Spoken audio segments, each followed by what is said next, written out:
Да, нас всех заставили. Бүкіл экзамендерді босатылдыңдар деді. Не слышно, хорошо. Желтенькие. Сіздерді кім шақырды мұнда? Универ. Не деп айтты? Обязательно келсіңдер. Барасыңдар деді. Бару керек болды. Бүкіл экзамендерді босатылдыңдар деді.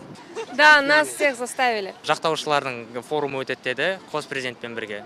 Біз білетіміз осы ғана. Бізге нақты тақырып еш нәрсе білмейміз. Мәжбүрлеу болған жоқ, бірақ келулерің керек деп айтты. Айтты, келдік. Ставили. Что сказали? Ну, не знаю, сказали то, что какой-то форум. А так мы не знаем, куда мы пришли. Мне сказали просто поддержать. Кого? Тукаева. Айта аласыз ба сізді кім шақырған мұнда? Мұнда кім шақырды сізді? Универден. Не деп айтты? Елбасын қолдаймыз, Тоқаевқа дауыс береміз. Өздерін университет оқытушысымыз деп таныстырғандар студенттерді жиынға келуге ешкім мәжбүрлемеді дейді. Біздің студенттер өз еркімен келді, ешқандай мен қараш, біреуді ондай жоқ.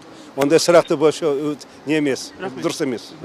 Кейбір студенттер айтып жатыр, мәжбүрлеу болды деген рас па? Ондай жоқ, барлығы еркімен келіп жатыр. Барлығы еркімен келді ме? Студенттер айтып жатыр, мен аграркадамын, мені мәжбүрледі. Кім айтып жатыр? Студенттер айтып жатыр, сіздердің. Өтірік па ол? Все, кто получил футболки и кепки, проходите сюда. Вниз пройдите. И сразу. Еще. Три раза, ребят. Нұр Отан партиясы да мыңдаған студенттің шараға ерікті түрде келгенін айтады. Желтенькие, вот здесь, здрасте, помашите. А теперь